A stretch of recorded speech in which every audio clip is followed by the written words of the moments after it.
정료제일은 예수님이 정료제일 전까지는 나는 메시아지만 메시아라고 분명하게 사람들에게 표현을 안 했어요. 숨겼단 말이에요. 그런데 예수님이 메시아로 오신 것을 증명하기 위해서 예수님이 스스로 이제 예루살렘에 입성하면서 5일 동안 이제 고난을 받는 거예요. 예수님의 그 생애 마지막 주간을 예루살렘부터 시작하는데, 그때 예수님은 예루살렘으로 안 갈 수도 있었지만 결국에 내가 메시아인 것을 보여주기 위해서 결국에 들어간 것입니다. 우리가 사복음서가 있죠. 사복음서는 뭐죠? 마태복음, 마가복음, 누가복음, 요한복음인데 총 합치면 89장이 나와요. 89장인데 그 중에 67장이 예수님의 죽기 전 예수님의 공생의 사역이에요. 그리고 32장까지가 거의 3분의 1 정도죠. 89장이면 31장이 고난주간에 해당하는 그런 기록이에요. 그러니까 이 사복음서에 이 고난주간이란 이 말씀이 중요하기 때문에 예수님의 고난에 대해서 쓴 것이 기록되어 있습니다. 우리는 예수님이 병 고치고 우리의 기도 들어주시고 귀신 자를 물리쳐 주시고 여러 가지 기적을 행했지만 그런 예수님만 따라다니면 안 돼요. 우리의 생명을 살리기 위해서 죽으시고 다시 부활하시고 승천하시고 이제 성령으로 임하셔서 우리 가운데 임하시는, 그래서 예수님이 우리 안에 임하셔서 같이 일하시는 임마누엘, 그 예수님, 하나님, 성령님, 그것을 알아야 됩니다. 그것을 알지 못하고 무조건 예수님의 능력만 쫓아다니면 안 돼요. 그리스도의 삶을 살아갈 수 있나? 그 단계까지 가야 돼요. 광야에 지나갈 때는 광야 생활, 누구나 광야를 지나갈 수밖에 없어요. 광야를 지나야만이 요단강을 건너는 거예요. 요단강을 건너야만이 적과 꿀이 흐르는 가나안 땅에 입성하는 거예요. 입성한다고 다 되는 게 아니에요. 입성한다고 다 축복받고 하나님이 함께하는 거 아닙니다. 여호수아에게 담대하라, 강하고 담대하라, 율법을 지키라고 그랬잖아요. 그래서 요단강 건너가서 가나안 땅에 입성해도 7 족속을 물리치려면 7년 동안 가나안 정복 전쟁을 치렀잖아요. 그런 것처럼 우리가 영적으로 전쟁을 치러야 되는 일들이 있습니다. 거기서 우리가 승리를 해야 가나안 땅을 차지하고 주님이 주시는 허락하신 그 땅에서 우리가 축복을 누리며 사는 거예요. 그 전까지는 계속 연단, 시련, 영적 전쟁 중이라는 거죠. 광야 때는 불이 짓는 거예요. 하나님! 불이 짓는 거예요. 연단 겪고 시련 겪고 그 광야 가운데 하나님께 기도하며 구하면서 나의 문제를 해결하는 거예요. 나의 어려움을 해결하는 거예요. 하나님께서 어떻게 우리의 방법, 우리를 통해서 어떻게 일하시고 하나님 어떻게 만나고 하나님과 관계가 어떻게 올바르게 형성이 되는지를 잘 모르기 때문에 주여 주여 주여 아버지 아버지 하고 막 무대 보러 나가는 거예요. 아직까지 지금까지 그렇게 신앙생활하지 않았습니까? 수많은 사람들이 울부짖고 기도하고 아버지 아버지 하면서 관계상 앞에서 내 기도 얼마나 요구합니까? 알고 들어보면요, 교회에서 성도님들 기도하는 거 들어보세요. 대부분 나한테 맞춰서 하는 기도들이 많아요. 그래서 그거를 내려놓으면요 요단강 건너가요. 근데 내려놓지를 못해요. 계속 내가 요구하는 기도만 계속 한다는 거죠. 기독교인들 보면은. 그래서 이 사순절 기간을 통해서 내가 하나님께 받고 싶고 요구하는 거, 그런 것만 기도하는 그런 신앙 레벨에서 이제 업이 되어야 된다는 거죠. 업이 되어서 예수님이 왜 십자가를 졌고 왜 예루살렘에 입성했고 왜 우리를 위해서 십자가까지 지고 다시 부활 안 하셔야 되는데 왜 부활하셨나, 이거를 잘 알아야 됩니다. 이제는 부활 신앙을 우리는 살아야 돼요. 나는 죽고 예수님의 부활, 그 생명을 우리가 신앙생활하고 살아야 될 줄 믿습니다. 오늘 본문을 보면은 이제 예루살렘으로 입성하게 됩니다. 그런데 유대인들은 뭐라고 합니까? 호산나 호산나 다윗의 자손이여 하면서 환영을 합니다. 종려나무를 부러뜨려서 다 길에 깔아놓고 호산나 호산나, 뭔가 우리의 문제를 이 정치적인 문제, 로마의 속박에 있는 자신들을 구원시켜줄 그런 구원자로 메시아로 생각하는 것이에요. 그런데 어때요?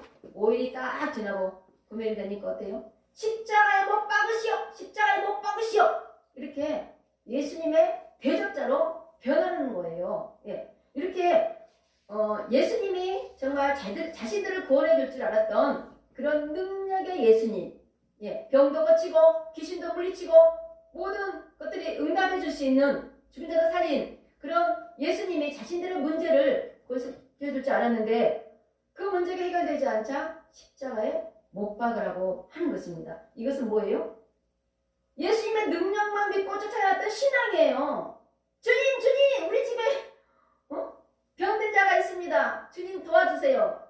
이런 식으로만 예수님을 능력자로 쫓아다녔던 그런 사람들이 이렇게 나중에 진짜 예수님이 메시아인 것을 모르고 이제 십자가에 못 박으라고 하는 것입니다. 우리가 본문을 보니까 구레네 시몬이라는 인물이 나옵니다.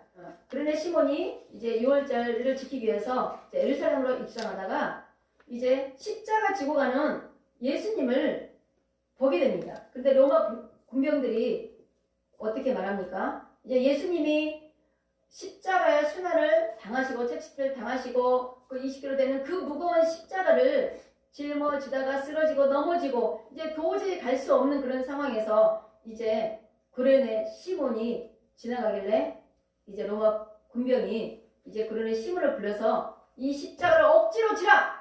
그럽니다. 억지로. 우리가 여기서 기억해야 될 것은 억지로. 구레네 시몬이 억지로 진 그 십자가 지고 골고다 올라갔기 때문에 예수님이 십자가에 매달릴 수 있는 그 과정까지 쓰임 받은 거예요. 그런데 나중에 결과적으로 보면은 구레네 시몬은 억지로 이렇게 졌던 이 십자가를 통해서 후손들이 복을 받아요. 알렉산더와 루포는 한 30년 후에 사도 바울이 어떻게 증언을 하냐면 로마 성도들에게 알렉산더와 루포 이 가정에 문안 인사를 해라. 얼마나 신앙이 좋고 이게 종교 지도자가 된 거죠. 그런 가문이 된 거죠.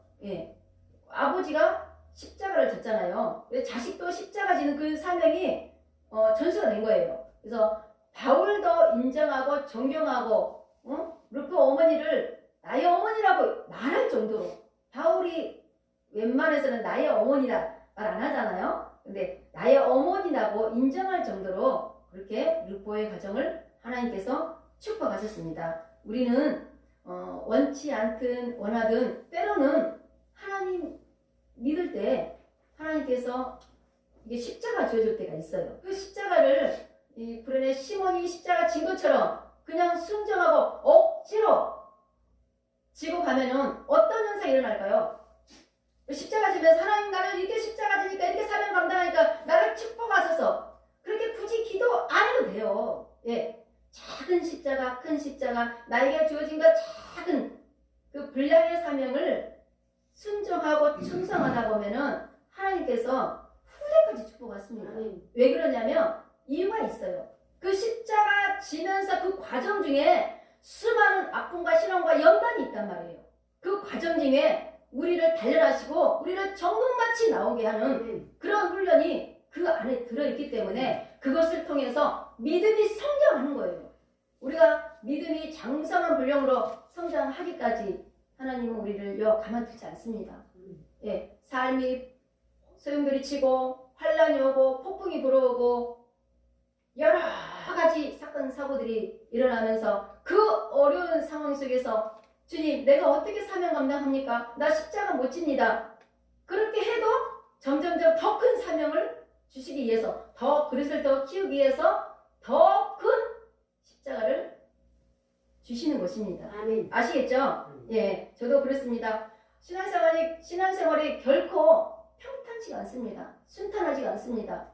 뭐 하나 맡으면 또 이거 겹쳐 저거 겹쳐 이거 겹쳐 계속 시련을 연단하면서 절대 좋은 환경에서 우리를 이끌어가지 않습니다. 좋은 환경에서 우리를 사용하지 않습니다. 힘들고 어려운 그 상황 가운데서도 십자가 지고 사명 감당하시기를 주님은 원하십니다. 아멘. 우리는 구레네 시몬이 자신도 그냥 예루살렘 입성해서 바쁘고 굳이 안 해도 되는 이런 상황 속에서 순종했단 말이에요. 그때는 로마 속박이 있었기 때문에 시키는 거, 로마 병정이 시키는 거 안 하면은 어떤 처벌을 좀 받겠죠. 그래서 했겠죠. 하지만 억지로라도 그 십자가 졌기 때문에 후대까지 축복을 받은 것입니다. 이렇게 성경에까지 이름이 나올 정도가 됐습니다. 우리는 우리에게 주어진 그 십자가가 때로는 버겁고 힘들고, 다 우리 한국 기독교인들 보면은 다 가정 때문에 많이 울고 있어요.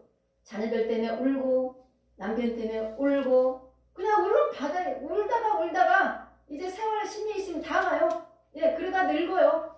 대부분 그러거든요. 아시죠? 그래서 그 울음 바다로 정말 이 강에서 저 강으로 건너가는 거, 광야예요. 광야 딱 건너면요, 울고 싶어도 눈물이 안 나요. 왜냐하면 이미 다 울어버렸기 때문에 눈물이 더 이상 안 나요. 그리고 젖과 꿀이 흐르는 그 땅, 하나님 예비하신 그 땅은 풍성한 땅이에요. 우리에게 아멘. 축복을 주시라고 예비한 땅, 하나님이 함께하고 함께 거하고 함께 동고동락하며 기쁘게 살아가기 위해서 예비된 땅이에요. 그 땅까지 들어가면 아멘. 하나님이 예비하고 손을 잡아주시는데 우리는 그걸 몰라요. 돌아보면 광야, 돌아보면 광야, 또 그런단 말이에요. 그래서 우리가 이제 광야 때는 신앙생활 이렇게 했고 기도생활 이렇게 했고 예배는 이렇게 드렸는데 이제 가나안 땅에 들어가면 내가 이제 신앙생활 이 기도, 예배, 이 찬양 이 모든 것이 바뀌어야 돼요. 이제 광야 때는 아무리 기도해도 하나님 만나주지 않아요. 아무리 돈 달라 해도 안 줘요. 이스라엘 백성들도 만나 매출하기 줬잖아요. 그거 먹고 살았어요. 아무리 뭐 하려도 안 되는 거예요. 다 연단 받아봤잖아요. 아무리 기도해도 지금 1,000,000원 필요해. 하나님 나 정말 1,000,000원 필요해요. 안 그러면 나 큰일 납니다. 그래도 안 줍니다. 다 경험했잖아요. 그래서 이제는 그런 기도를 내려놓고요. 제가 터득한 게 있습니다. 그것은 오늘하고 내일 작은 거에 순종하고 충성하면요. 하나님께서 모레 그 다음 길을 계속 열어가요. 그래서 가장 중요한 거는 너가 아니라 나, 내일이 아니라 지금. 아멘. 그것이 가장 중요합니다. 아멘. 그래서 저도 예전에는 20년 전에는 이 세계를 왔다 갔다 하는 막 기도를 어마어마하게 했어요. 이 나라 저 나라 이 나라 설계 선교한다 뭐 한다 엄청 기도했지만 지금 그런 기도 많이 내려놨어요. 진실하게 신앙생활 하고 싶고 진실하게 하나님 만나고 싶어하고 내가 현재 만나는 사람들이 더 소중하고 내가 현재 작은 일이라도 맡은 것이 더 소중하기 때문에 최선을 다하면 하나님께서 또 길을 여시고 그럴 거라는 걸 알고 이제는 현재에 충실하고 현재에 최선을 다하는 그런 신앙생활로 바뀌었습니다. 아멘. 교회도 그러잖아요. 누가 운영해 주는 것이 아니라 우리가 운영을 해야 돼요. 막 기도한다. 하나님 뭐 돈 뭐 1,000,000원 이런 거 큰 교회로 옮겨주세요. 이 월세 내주세요. 아무리 기도한다고 누가 해주나요? 그렇지 않아요. 내가 충성하고 하나님 앞에 성실한 모습, 성실한 그 마음 가지고 있을 때 하나님은 결코 우리를 절대로 버리지 않는다는 사실을 아시기 바랍니다. 교회나 이 방송은 공동체예요. 목사 혼자 이끌어가는 공동체가 아니에요. 이 교회도 방송도 어른도 이제 일꾼이 좀 채워지면은 다 일꾼들이 이끌어 가야 돼요. 목사는 설교만 하는 것이 좋아요. 다 내려놓고 설교만 할 수 있도록 그렇게 해주시면 얼마나 감사하겠습니까? 그래서 협력해서 동역해서 나아갈 때 또 나의 앞길이 열리고 또 나의 앞길이 열리고 또 협력해서 도와주면 또 먼저 된 사람이 또 축복해주고 앞길을 열어주고 그것이 하나님 세계예요. 독재를 하면 안 돼요, 교회는. 그래서 항상 우리가 뭐 완벽한 사람은 없어요. 완벽한 사람은 없지만 부족하지만 항상 내가 하나님 은혜로 여기까지 왔다면 이제는 광야에 있는 사람 이제는 요단강 건널 수 있도록 내가 이끌어 주는 거예요. 지금까지 홍해 바다를 건널 수 있도록 해줬잖아요. 홍해 바다만 건너는 그 사람 이제 광야에 있는 사람을 적극 꿀이 흐르는 이 가나안 땅으로 인도하는 거 그것이 바로 전도예요. 그거는 뭐냐면 이미 하나님 믿고 기도 많이 하고 신앙생활 많이 하고 예배를 많이 들은 사람들을 이제 축복받을 수 있도록 가나안 땅으로 넣어주는 거. 이것이 큰 전도고 지도자 세우는 거예요. 지도자. 우리 한 사람이 백부장, 천부장이에요.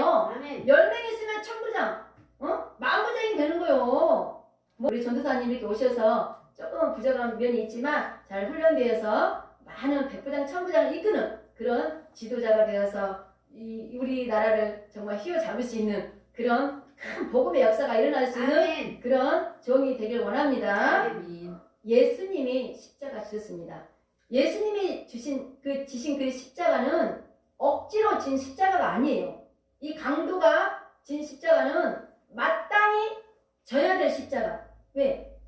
죄를 짓기 때문에, 잘못했기 때문에. 예수님이 진 십자가는 기꺼이 지신 십자가예요. 기꺼이는 뭐예요? 내가 안 해도 되는 일을 한 거예요. 예수님은 왜 이렇게 십자가를 졌냐면 이제는 내가 메시아인 것을 이제 보여주고 싶은 거예요. 베드로에게 뭐라고 했습니까? 나를 너는 누구라고 생각하느냐? 주는 그러시되요 살아계신 하나님의 아들이시다. 그 말을 했을 때 예수님이 천국 열쇠를 줍니다. 천국 열쇠를 주면서 했던 말씀이 뭐냐면 아무에게도 내가 메시아라고 말하지 말아라. 그래요. 그때까지 예수님은 천국 열쇠를 줄 수 있는 능력과 권세가 있는 분이에요. 하나님이 아니라 신적인 존재인데 네가 이걸 알았냐? 이제는 그러지만 너는 내가 메시아인 것을 말하지 말아라. 함구하라고 했단 말이에요. 그리고 또 베드로, 요한, 야고보하고 베나산성이 올라갔잖아요. 그때 신기한 일이 벌어졌잖아요. 그때 예수님께서 산상에서 대화를 하고 있는데 누가 나타났어요? 모세와 엘리야가 나타났잖아요. 이렇게 초자연적인 현상이 일어났어요. 그러니까 예수님은 초자연적인 능력의 사람이라는 거죠. 신적인 존재라는 거죠. 비록 육신의 몸으로 이 땅에 왔지만 그때 잠깐 보여준 거예요. 그때 제자들이 봤잖아요. 보고 너무 좋아서 환상적인 얼굴이 막 해같이 빛나고 그리고 몸은 빛같이 화는 거예요. 너무 놀래가지고 초막셋을 지어서 여기 살고 싶다고 저 밑에 안 내려가고 싶다고 그랬잖아요. 그렇게 초능력적인 그런 일도 행할 수 있는 분이 예수님이에요. 그때 뭐라고 했냐면 예수님이 제자들에게 뭐라고 했냐면 인자가 죽은 데서 다시 살아나기 전까지는 절대 말하지 말아라 그랬어요. 항구하라. 내가 누군지 항배라. 너희들은 보지 않았냐. 그런 거예요. 그런데 십자가 사건이 일어나니까 베드로, 요한, 야고보도 십자가 지지 않았어요. 예수님이 사람이 아니구나. 신적인 존재구나. 모세와 엘리야도 동원해서 대화를 하고 만날 수 있고 와 부르기만 하면 그냥 오는구나. 아는 그런 상황에서도 마지막까지 따르지 않았어요. 베드로도 부인했잖아요. 예, 그 마지막까지 그 십자가 진 사람이 없었어요. 예수님이 이제 더 이상 능력의 사람이 아니라 사람을 치유하고 고치고 그런 능력의 사람이 아니라 우리의 기도를 들어주는 그런 능력의 사람이 아니라 이제는 힘이 없고 나약하고 무능하고 이제는 죽어야만 되는 그런 사람이구나. 그렇게 인정했을 때 제자들은 아무도 따르는 사람이 없었어요. 그런데 예수님은 왜 이렇게 십자가를 기꺼이 졌을까요? 십자가를 지고 죽어야만 다시 부활을 해야만 내가 메시아라는 것을 보여줄 수 있기 때문에 죽으신 것입니다. 이곳에 있는 분들은 십자가 선물을 받아본 적이 있나요? 저는 살아오면서 총 3번의 십자가를 선물을 받았어요. 평신도 때 교회 집사님이 작은 십자가를 기독교 서점에서 사가지고 우리 집에 이렇게 선물을 했어요. 그래서 집에 붙여놨거든요. 그게 지금도 저희 집에 있어요. 그래서 저는 그때 신앙이 너무 뜨거웠기 때문에 좀 큰 십자가가 좀 갖고 싶은 거예요. 근데 이게 작은 십자가도 거의 3만 원 정도 해요. 좀 비싸요, 십자가가. 그런데 그런 예쁘장한 십자가를 가져온 거예요. 그러다가 몇 년 후에 어떤 개척교회로 제가 교회를 옮기게 됐는데 거기서 어떤 집사님이 있었어요. 근데 그 집사님께서 교회에 큰 나무를 잘라서 못을 바꾼 것이 아니라 그 나무 자체가 십자가예요.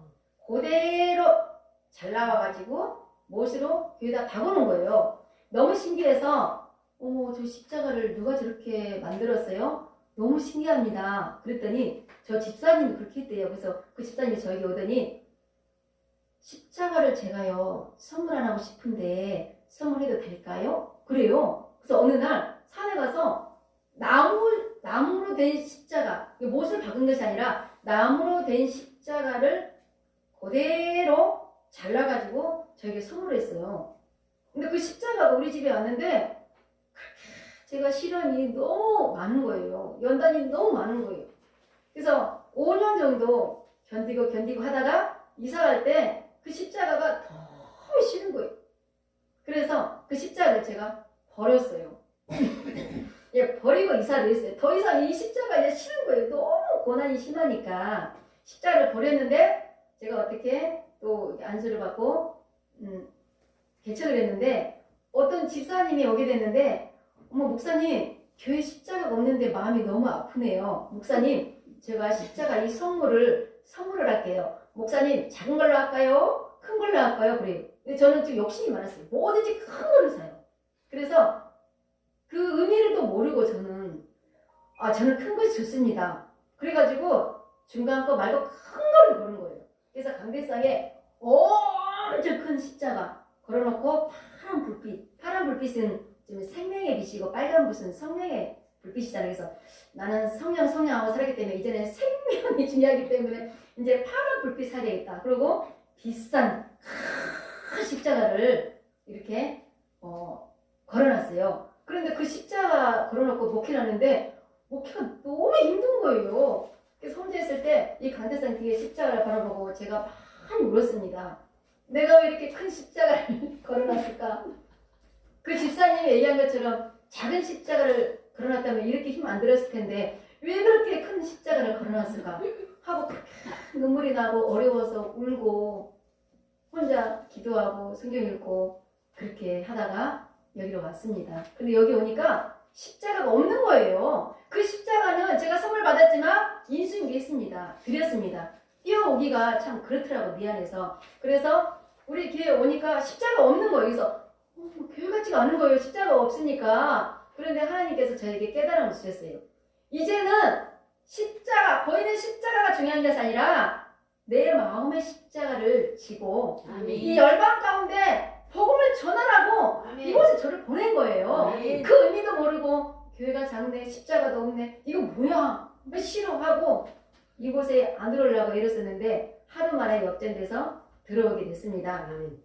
우리는 이제 보이는 십자가, 보이는 그 십자가가 중요한 것이 아니에요. 우리 마음에 있는 십자가 더 중요합니다. 10년 전만 해도 어때요? 우리 한국 교회가 교회마다 다 모여서 부활절 행사를 했습니다. 체육관도 없고 어디 전도관도 없고 회관도 없고 해서 부활절 행사를 엄청 크게 했단 말이에요. 그게 없어졌어요. 왜 없어졌냐면 그 행사들이 점점 이 십자가, 이 사랑을 더 전달해야 되는데 보이는 이 십자가를 좀 점점 싫어하는 사람들이 더 많아지면서 그 행사들이 많이 없어졌는데 끝내 올해는 코로나 때문에 행사도 아예 할 수가 없는 이 지경까지 왔단 말이에요. 예, 이 부활절, 사순절 정말 중요합니다. 이 사복음서의 3분의 1이 고난에 대한 말씀이에요. 기록이에요. 우리가 사복음서를 통해서 우리가 정말 주님이 이 땅에 오셔서 어떻게 고난을 받으시고 돌아가시고 우리를 위해서 죽으셨는지 다시 한번 깨달아보는 저와 여러분들이 되게 원합니다. 우리에게 주신 그 십자가 절대 버려서는 안 돼요. 저는 버렸잖아요.